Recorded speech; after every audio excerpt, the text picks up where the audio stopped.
barely morning, and somehow Marc Clark has to wake up. Of course, Marc has a little help. I just want to float. We can stay forever. What we about? Wakanda? Wakanda?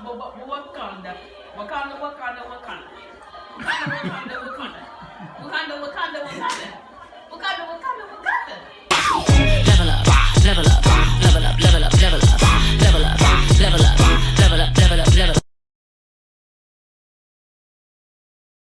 On the road again.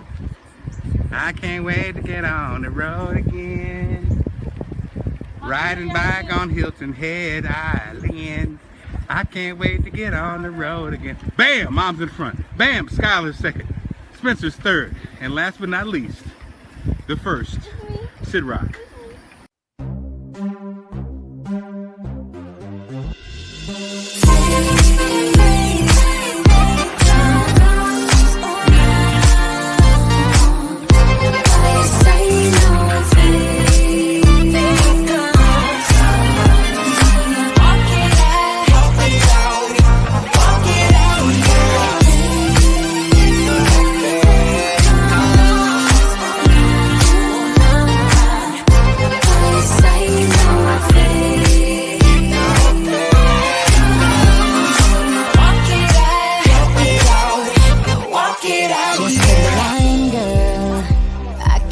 My eyes just don't know. I don't know. I'm looking, yeah. Marc Clark, that's classic. I love it.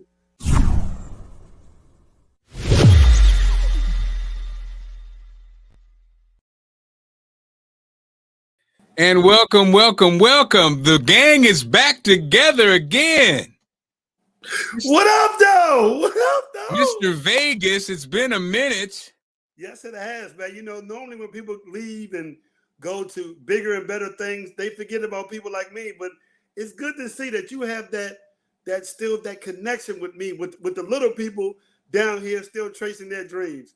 Thank you for that, Mr. Clark. Look, man, don't play with me. You and Raheem Devine been tearing up the world. You know, you don't have time for me anymore, so I'm just glad to have you just for a second. And you know, Bootsy also not only on this show but on my other show. Bootsy's doing his thing on the other show. Brandy Proctor is back, the queen. I'm in your seat, Brandy. Thank you, thank you, thank you. She's back along with Bootsy Vegas, media superstar and mega musician. What's going on, everybody?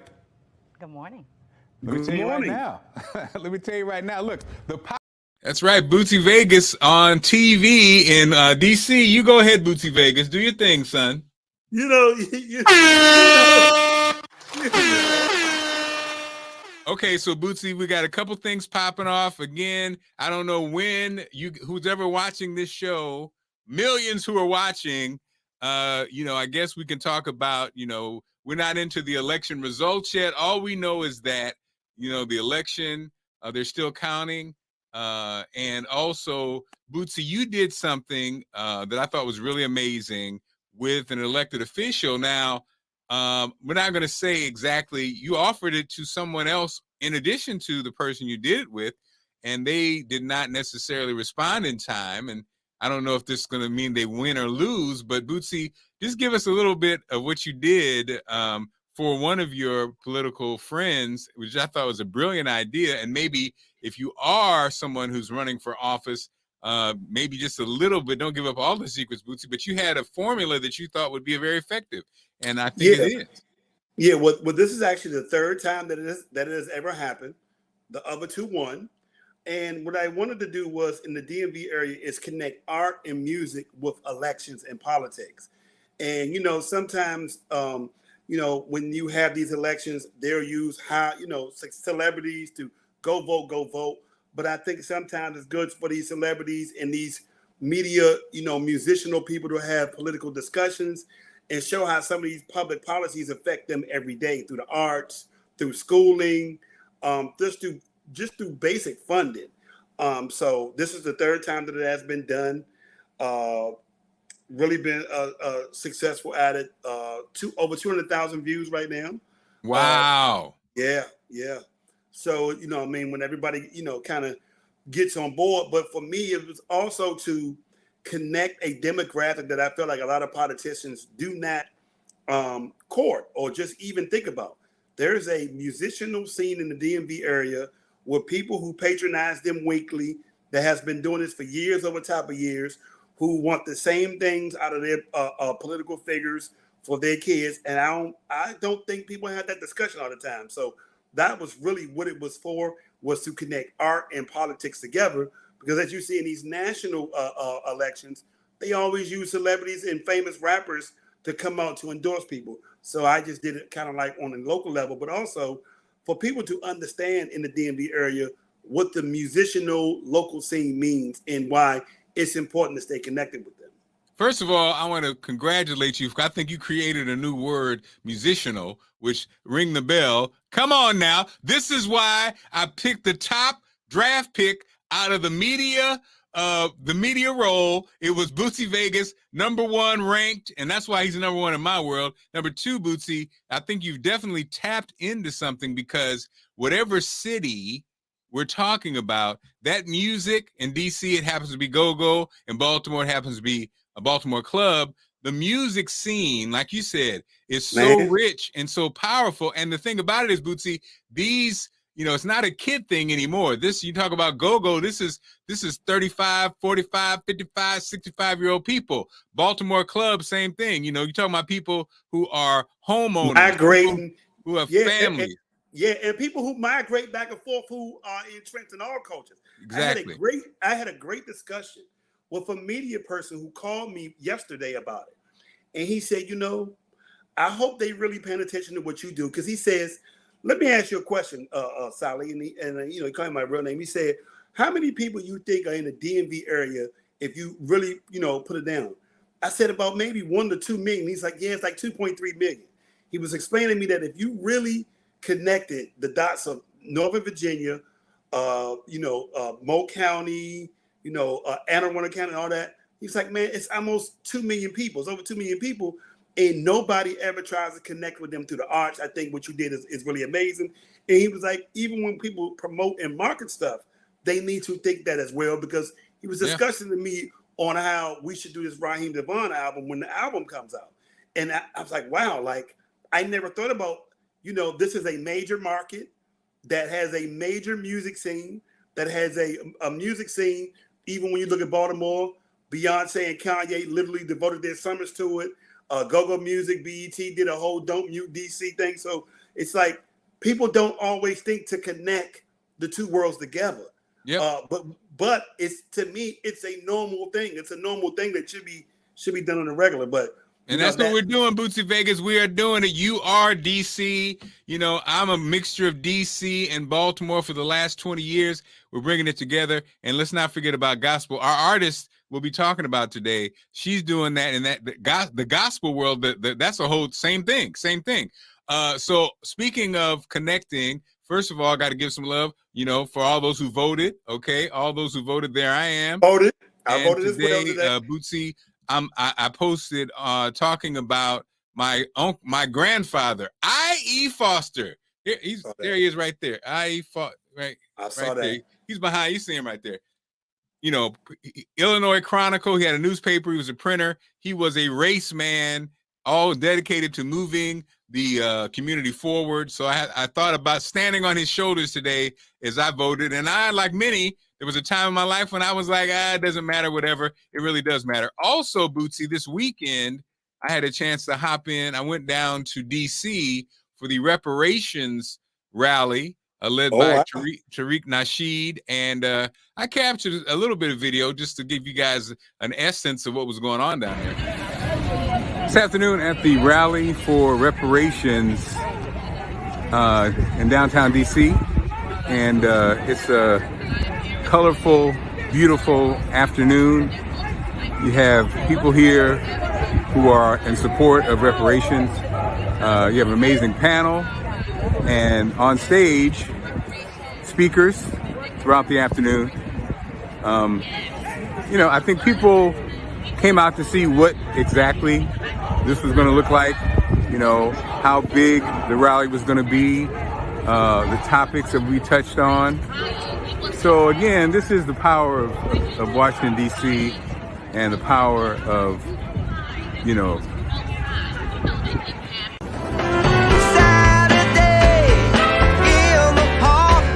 okay, of course, I had to hop on the scooter when I was down there. Okay, Chicago. Okay. And then also today on the television show, you know, always when you talk to young people, as you know, Bootsy, because you work with young people, you always discover something. And Black people, you cannot be afraid. You cannot not engage. You cannot take advantage of any moments you have to connect with young Black folks, because they need us, and you'll be surprised. So these young men, was out at doing my TV gig, and these brothers here, I asked them what do they want to do when they grow up, and Bootsy, they said soccer, which was like, okay. Now the interesting thing is, again, when you see us, no matter where you see us in the world, you probably have a tendency just to project on them who you are. So, you know, I assume there were some young kids, some Baltimore kids from Baltimore. When they said soccer, I was like, okay, that's interesting. And then I heard them talking amongst themselves, and they were speaking Swahili. They were speaking Swahili. And so I say, Bootsy, hey, y'all, how many languages do you know? They said, well, we know Swahili, Spanish, and English. I said, okay. And so they're from Africa, and obviously living in the in Patterson Park area in Baltimore, which is a community that is culturally diverse, especially there's a large Hispanic population there. I mean, of course, back in the old days, that probably was Greek, that probably was Italian, that probably was this, but now it's Hispanic. And again, I just felt so great that I connected with these guys, and you know, they were off from school on their bikes, just, you know, and again, you know, Bootsy, when we were coming up, that's what you used to do. Get on your bike with your brother and sister and your friends and play. And so I'm sorry, what'd you say? No, I said absolutely. And I just want to say about that voting thing, how you connected it with your, that's your grandfather, right? Yes, sir. With me, I connected with my mom, who could not vote until she moved to D.C. My mom was born and raised in Charlottesville. And because of the racism in the early 60s, it wasn't safe to vote. So I take my voting thing very seriously, in the spirit of my mother, who could not vote until she migrated to Washington, D.C. to go to Howard University. Come on now. We stand on our shoulders. Now, this young lady who's been waiting in the wings, Bootsy, she's been waiting in the wings patiently. Why you keep her waiting, Marc? I should have brought her on. You're right. Now, she is family, okay? She's family in that Marva, who, you know, Marva, Big Fat Morning Show, Marc, Troy, and Marva. I first met this young lady when she was a baby, and she's Marva's fine cousin, who I said looked like Pam. I call her Pam Grier, but that is not her name. And sadly, you know how Black folks, we just call you, you know, that's what we do. But we'll just give you a nickname and tell you to live with it. Right. We decide. It has nothing to do with you. We just gonna put our name on you. But Shirelle is a super talented, in addition to being beautiful, super talented, and she is coming to the stage with her play, The Prayers Club. Come on now. I love it. You know, featuring some of our favorite people, including Larry Lancaster, who's been on many times before, Amber Miller Moore, and ladies and gentlemen, without any further ado, the lovely, I call her Pam Grier, but Shirelle, the writer, joins us. Shirelle, what's going on? Welcome to the show. How you doing?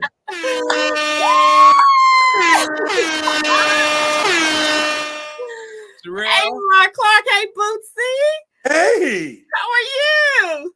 I'm doing good, Pam. I mean, Shirelle. I'm sorry. No.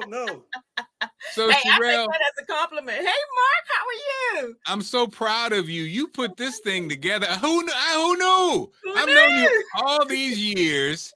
I've known you to be talented. I know that I didn't know that this was some of your. This is in the back of your mind. So tell us how you got here. Have you always been a writer? Have you always been, an artist? I didn't know. You didn't know? How do you know what? How much time do we have? He knows now, Hey, it's but your time. tell What do him. you tell us about how you got here? So, okay, so look, Mark. Give you us know your how background.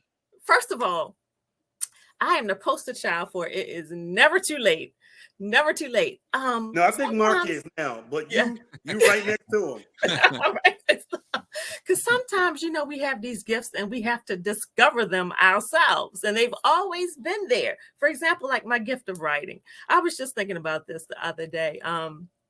When I was younger, I would spend like hours just at the store picking out cards for people, whether it was their birthday or their, you know, whether holidays or whatever. And you know how normal people could go in, even if they want to take some time and put some effort into it, it may just take about, you know, a good 5-10 minutes or whatever. But no, I'm in there for hours trying to pick out the right card. And then it would just always be one word that was wrong. I would cross it out and put the right word on it. So I remember back long time ago, people would say that Shirelle gives the best cards because I just put so much energy into it. Well, fast forward, I was on the health and wellness ministry of my church. And so one of the elders there said, can you write something for us? This is so timely for how to not gain weight over the holidays, right?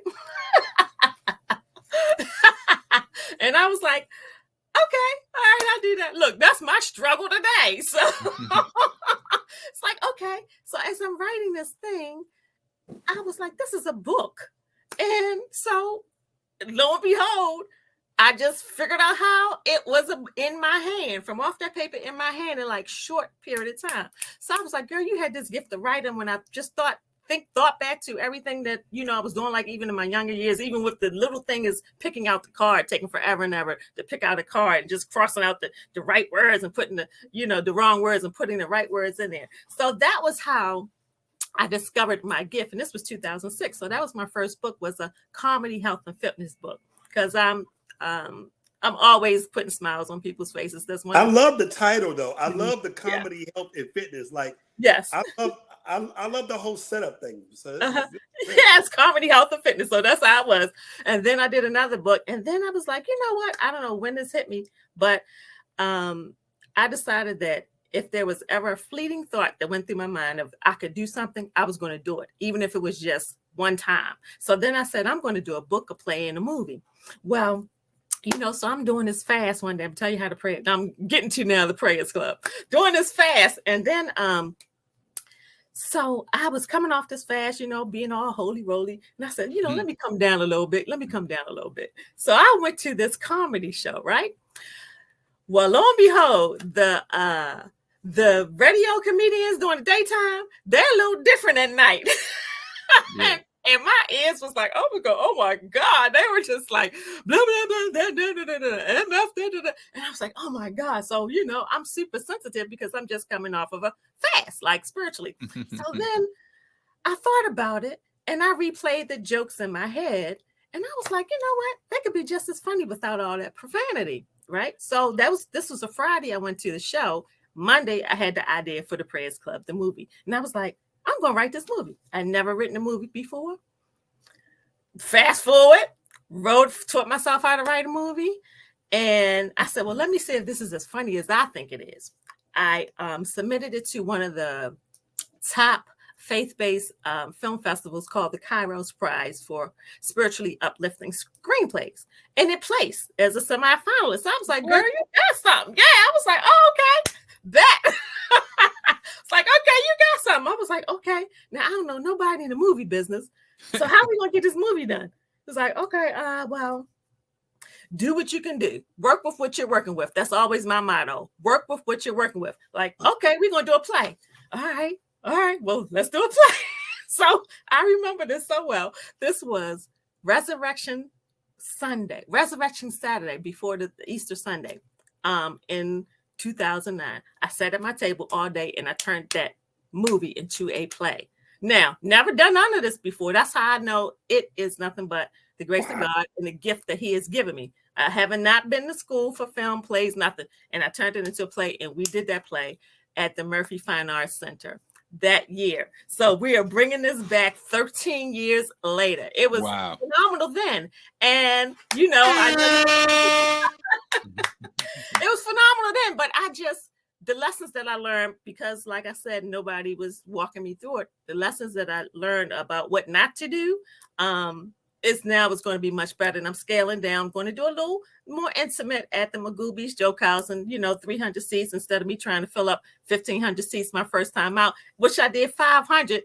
Pat myself on the back, but of course, to me, that was a total failure because it was more empty seats than full. But if you think about it, like 500 people coming out to your first time doing something, that's an accomplishment. I didn't see it like that back then. I did not. It was like, oh my God. Okay, so question. Go ahead. Question. Now wait a minute. Hold on. Now, Shirelle, this is Bootsy is the questioner, aka the questioner. Bootsy, before you start asking questioner, I just want to say, Bootsy, just an observation, because I know you've been through this before.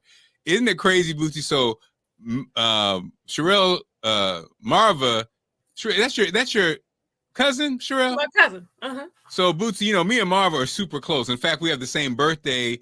All the years we worked together. So when I listen to 2 days after you all.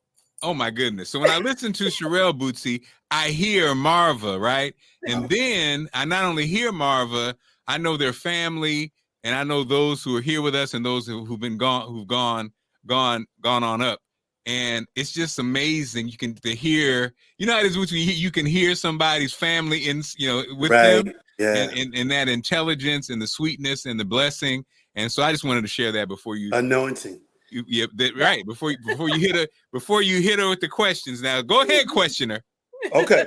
So first things first. Mm-hmm. Now, as a faith-based play, please, I would love to know, was there any pushback or was there any conversations had with you being a spinoff of a stripper movie?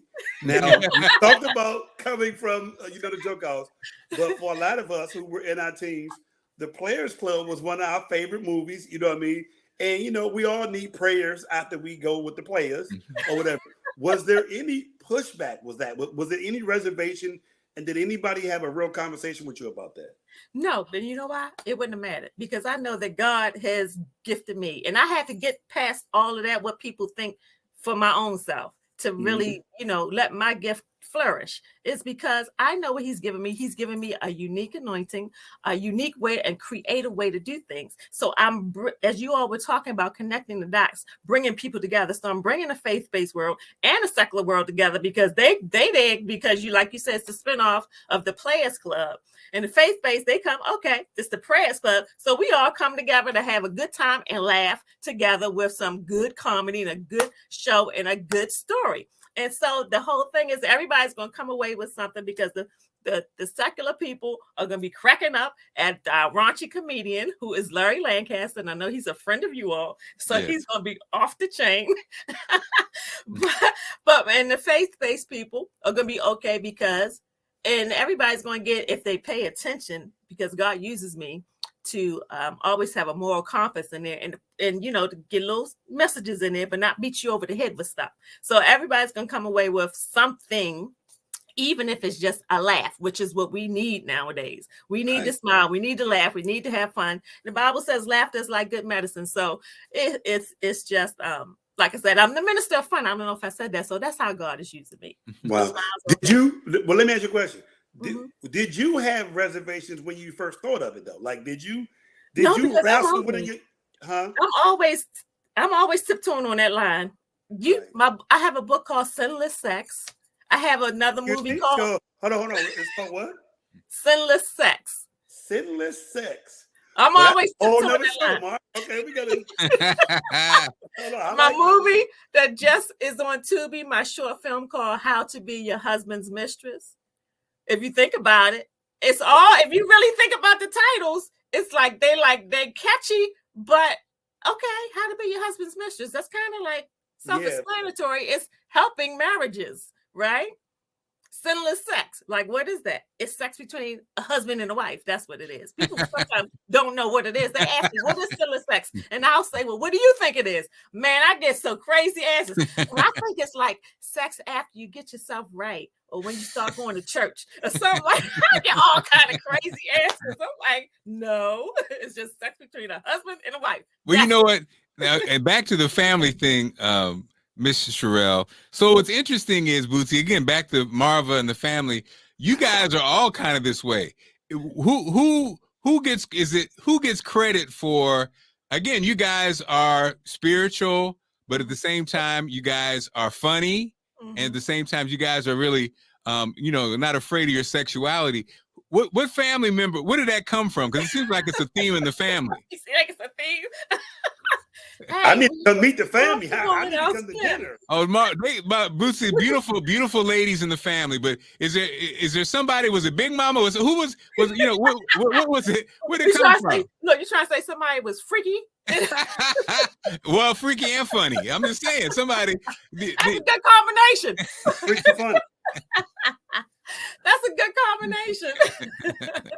Well, yeah. So I was. Somebody else was telling me. I was like, we have a lot of talent in our family. I was talking to one of my other cousins who was a musician too.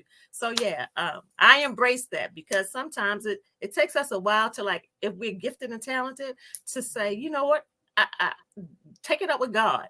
So I have many different gifts and talents that I am just like saying, y'all about to be sick of me because I'm not slowing down. Now, when I looked at the some of the tape I had from when we did the first one, and I was counting, that person is not here. They were coming out talking about how good it was and how much fun they had, and I was like, that person ain't here, that person's not here, that person not here, and it was too many. So I'm like, no, that's like that's like an awakening. Sometimes it's like, no, you can't be sitting on nothing no more. It's because people are leaving and they're not getting to see this, all of this stuff that you have. No, I'm not going to sit on this stuff anymore. No. So where can we go? How can we get tickets? When, where, who, what, when, where, why? Look, I took this to the polls with me today because I knew they was going to hang out with. I knew they was going to pull me up, right? They were going to come to me. I was ready. Okay, so you can go to theprayersclub.eventbrite.com online. And if you happen to see me around town, I got physical tickets too. Let me go pull some out. I'm ready. But go to theprayersclub.eventbrite.com and get your tickets. We are having a show at Magooby's Joke House on November 20th at 3 p.m. Come on out. Come on, DMV. I listened to something you said, Marc, about people always telling us to leave Baltimore. You know how many times I've heard that because of my gifts? Like, you ain't gonna get nowhere here because you ain't getting no support. Well, I don't want to leave Baltimore. I want to be more part of the team that, like, makes Baltimore the new Atlanta. But I mean, I need y'all support to do that. So show up. I mean, it's only 300 seats. Just help me fill up one show with 300 seats. Get your tickets. They only $35 right now. Come on now. That's a McDonald's meal nowadays. No, I think I'm coming. I really think I'm going to come to this. I'm going to bring my 19-year-old daughter to this. You think? You can't say I'm sure I am. You think? Oh, dang, she got you, Bootsy. No, you know that is a commute from where I'm at. But where are you? Where are you? DC. Okay, come on now, man. You just the hop, skipping, 295. Yeah, Bootsy. Wait a minute, Bootsy. Hold on. In New York. Well, before you kind of transition on. Can you really explain to me, the role that prayer plays in this play? Is there something connecting with prayer in this? Okay, well, did I tell you all like the premise? Like, a comedian gets booked to do a performance at the Prayers Club, but he thinks he's going to the Players Club. Did I tell you that's what it was about? No, you didn't. We just talked. Yeah, so it's a comedy. Yeah, it's Marc's fault. So yeah, that's what it's about. A raunchy comedian unknowingly gets booked to do a performance at the Prayers Club, but he thinks he's going to the Players Club. So he is on stage in raw form, not knowing where he is, and then he figures it out. By then he has offended everybody. The church people are clutching their pearls because he is good. So then it starts that journey with him having to make it up to the club's owner, and she challenges him to spend some time with her so she can teach him how to do clean comedy. So you have this dynamic over here with this wholesome woman named Spirit Taylor ST, which really is Shirelle going, and you have this raunchy comedian over here, and they spending time together. So you know it's going to be nothing but funny, more funny going on, and excitement, and just a journey. And you got to see how it all ends up. But yes, I'm excited. I love it. And Larry, I saw Larry. I think Larry he's a brilliant everything. He's like you, actor, comedian, all that. And I think his consciousness. I saw Larry do a Muslim event. And I was just blown away because, you know, he knew the ins and outs of all of it. So I think you picked a perfect person. And you're right. I think he raunchy because one thing about him, he can be raunchy. Oh, that's right. Lord knows definitely. if you want somebody. Did I mention Larry did the first? He did the first play. Did I mention? No, really. Larry did the first play 13 years ago. So for him to come back says a lot about the storytelling and just the opportunity to be more raunchy. No, I'm sorry. Say it again. You're trying to crack all that. So look, Pam, Shirelle, so proud of you. If you're watching this, we need you. Let's sell this out. It's not hard to do. Now, November the 20th. Let's go. Shirelle got 900 family members. So get your tickets because it's gonna sell out. No, it's gonna sell out. And so again, Shirelle, thanks again for joining us. Continued success. And every time you have a new play, a new movie, make sure you come see us, okay? Yes. Oh, go watch How to Be Your Husband's Mistress on Tubi for free. That's my short film that won the audience award at the African American Women in Cinema Film Festival. Go watch that. Yes. What's the name again? How to Be Your Husband's Mistress. How to Be Your Husband's Mistress. I love it. Short film. And Put Bootsy some respect Vegas. in her name, Marc. Put some respect on this lady's name. You know what I'm saying? You over here playing with her. I know. Respect in her name. And Bootsy Vegas, are you anywhere in the next couple of weeks? We need to know about Crank Crusaders. Yes, November the 18th, the Piano Club. The Crank Crusaders featuring Raheem Devon. November the 18th. We have been booked for an amazing New Year's Eve show. I guess I'll wait for that one. November the 18th, the Piano Club up here in the DMV area. The Crank Crusaders featuring Raheem Devon. Awesome. Thanks so much, everyone. Be blessed. Make sure you like, you follow, you tell your friends about the podcast and tell your friends about the play. November the 20th, 3 p.m. Magooby's Joke House, Marc. Put some respect on her name. Put some respect on it. Magooby's Joke House, Sunday, November the 20th, 3 p.m. Pull up, pull up, pull up, pull up. Get your tickets ahead of time, though. And That's then right. pull up. Yeah.